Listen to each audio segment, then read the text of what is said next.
शरीर रास्तबाजों की और बुरे नेकों की अताअत कबूल नहीं करते।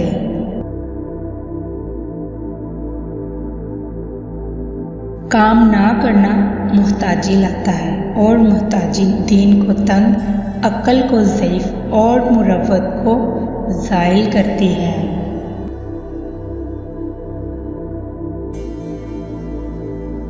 इस दुनिया में नेक चलने का रास्ता दूसरी दुनिया में निजात की सड़क है।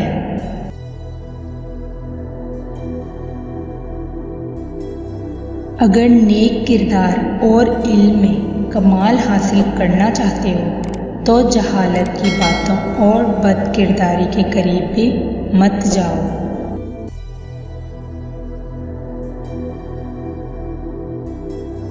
जो मौत को याद रखे और उसकी अच्छी तैयारी करे वो सबसे ज़्यादा अक्लमंद है।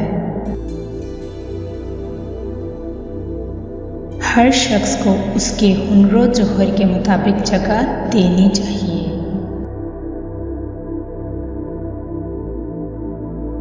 जिस नेमत में शुक्र है उसको ज़वाल नहीं है, जिस नेमत में कुफ्रान है उसको बका नहीं।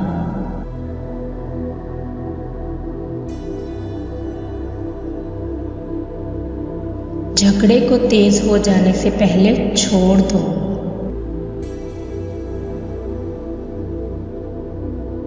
जिस तरह बारिश खुश्क ज़मीन को जिंदा कर देती है, इसी तरह सोहबत उल्मा से दिल जिंदा हो जाता है।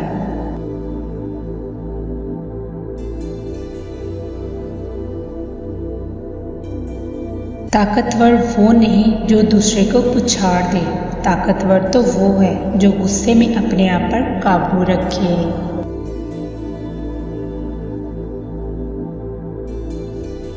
दिल के राज जाहिर करने वाला जाहिल और उसे आखिर तक छुपाने वाला दानिशमंद है।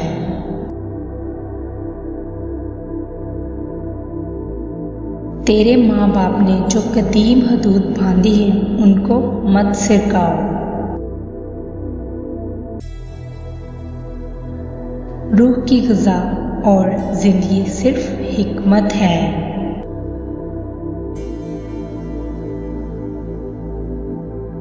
अल्लाह ताला के ईमान के साथ सब्र सेहतमंदी का बाइस है। मोमिन को चाहिए अपने आप को ज़लील ना करे, जो काम ताकत से बाहर हो उसमें हाथ ना डाले।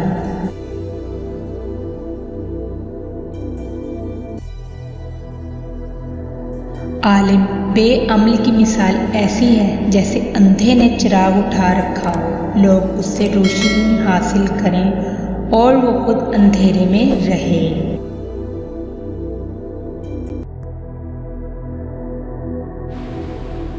अगर किसी में नेमत दीन, माले हलाल, सखावत और हया हो, वो बरगज़ीदगाने हक में से होगा।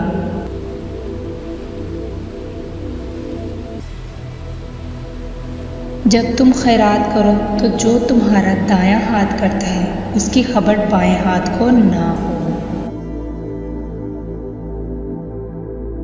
अक्लमंद वो है जिसे गुस्सा देर से आता है।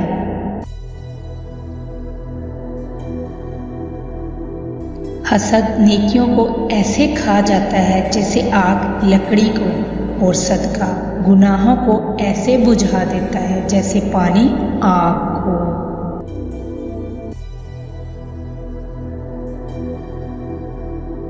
मीठे बोल गुस्से को रफा करते हैं। आकिलों की सोहबत इख्तियार करो, ये मुश्किल वक्त में तेरी मदद करेंगे। बेवकूफ़ों से दोस्ती मत करो, क्योंकि ये मुश्किल वक्त में तेरी मुश्किलों में इजाफा करेंगे।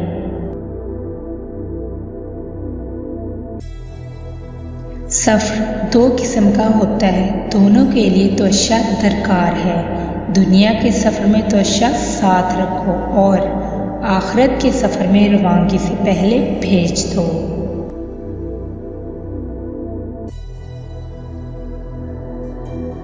अल्लाह ताला दो बातों को पसंद करता है, बुर्दबारी और मियाना रमी।